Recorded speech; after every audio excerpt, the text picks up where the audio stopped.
Korea won't stop annual U.S.-South Korea military exercises.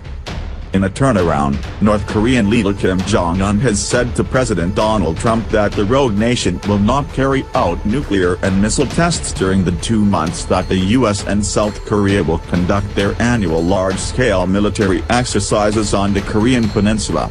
In the past, the exercises have often drawn North Korea's ire and prompted provocative North Korean missile and nuclear tests.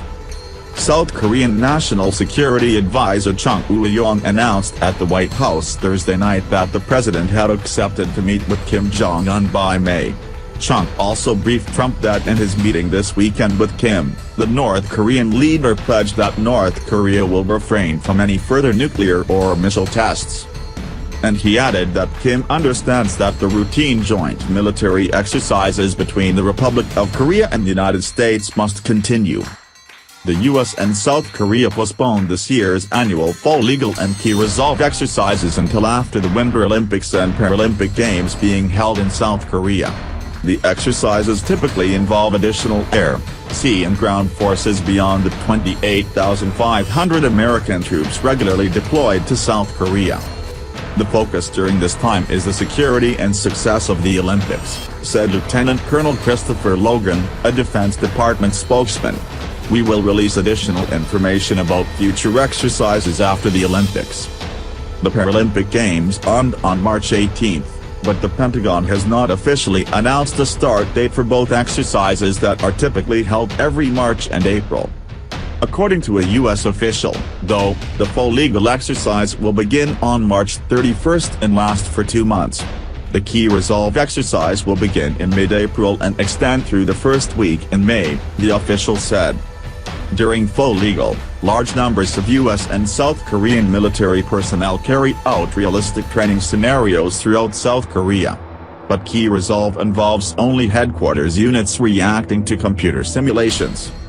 North Korea has often condemned the full legal exercise and used it as an excuse for its provocative missile and nuclear tests.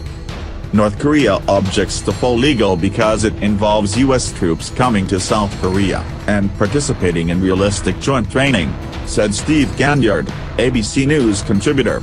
It directly counteracts North Korean propaganda and points out the strength of the U.S. and South Korean military alliance. But North Korean leader Kim Jong Un may have softened that stance with his recent overture for denuclearization talks with the United States. South Korean officials who met with Kim this past weekend said he told them he understood why South Korea holds the exercises and said they would be hard to cancel anyway. If Kim sticks to his playbook, ceasing field exercises like Full Eagle will be among the first North Korean demands, said Ganyard. He sees it as a way to weaken the South's military defense and thereby divide the alliance. Ganyard said the first test of the strength of the U.S.-South Korean alliance will be if Kim's demand gains popular support in South Korea, while the U.S. would probably want to see North Korea make concrete proposals, particularly about doing away with its nuclear weapons program. Traveling in Ethiopia, Secretary of State Rex Tillerson tempered expectations about North Korea's offer of talks with the United States, noting it's still too soon to tell if they are possible. Prior to Chung's dramatic announcement at the White House, Secretary of State Rex Tillerson had tempered expectations about possible talks with North Korea.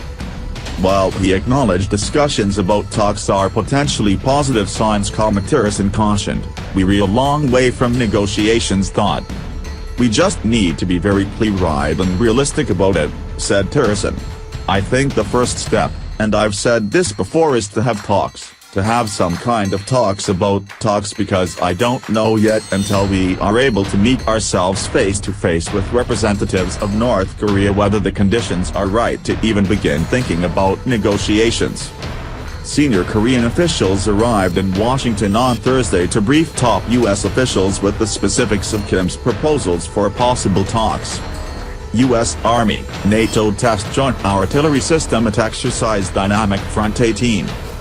Grafenwöhr Training Area, Germany. What started as a quiet morning in the fields of Grafenwöhr, Germany quickly changed as ground-shaking blasts came billowing out of the barrels of nearby M109A Paladin self-propelled howitzers assigned to 1st Battalion, 7th Field Artillery Regiment, 2nd Armored Brigade Combat Team, 1st Infantry Division, Fort Riley, Kansas, on March 5, 2018 during Dynamic Front 18.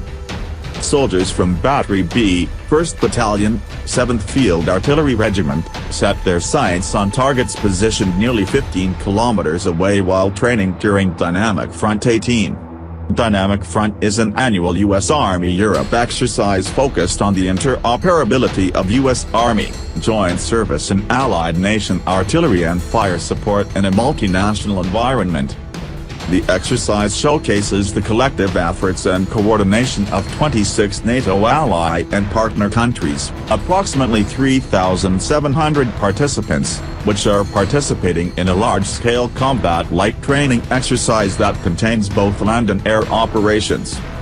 Our mission out here, during Dynamic Front 18, is to test the Artillery System Cooperation Activities, ASCA, said Captain Jonathan Brewer, Assistant Operations Officer for 1st Battalion, 7th Field Artillery Regiment. ASCA allows U.S. Field Artillery Fire Mission Processing Systems to speak directly, digitally, to multinational fire mission processing systems across NATO. ASCA allows all nations with the system to receive and provide mutual fire support and functional fire control interoperability, which can be deployed in a dynamic, tactical and multinational environment. Getting out here and participating in Dynamic Front 18 really projects our force across the world, said Brewer. It shows our teamwork, with not just Europe, but all other parts of NATO. 6 nations, including Germany, France, Turkey, Italy, Poland and the US, came together for the first time during Dynamic Front 18 to test and use the ASCA system, which allows the nations to share key command and control fire support information. As fire missions were called in through ASCA, crewmen in each of the Paladins readied themselves for a burst of continuous fire at designated targets. Training like this gives soldiers the opportunity to see the force of the field artillery in practice and what we provide in combat, said Staff Sergeant James Green, Platoon Sergeant with Battery B, 1st Battalion, 7th Field Artillery Regiment. Perfecting your craft is very important, and as artillerymen, it's what we do best. Dynamic Front 18 is the latest example of how U.S. European command forces are engaged, postured and ready with credible force to assure, deter and defend in an increasingly secure and complex security environment.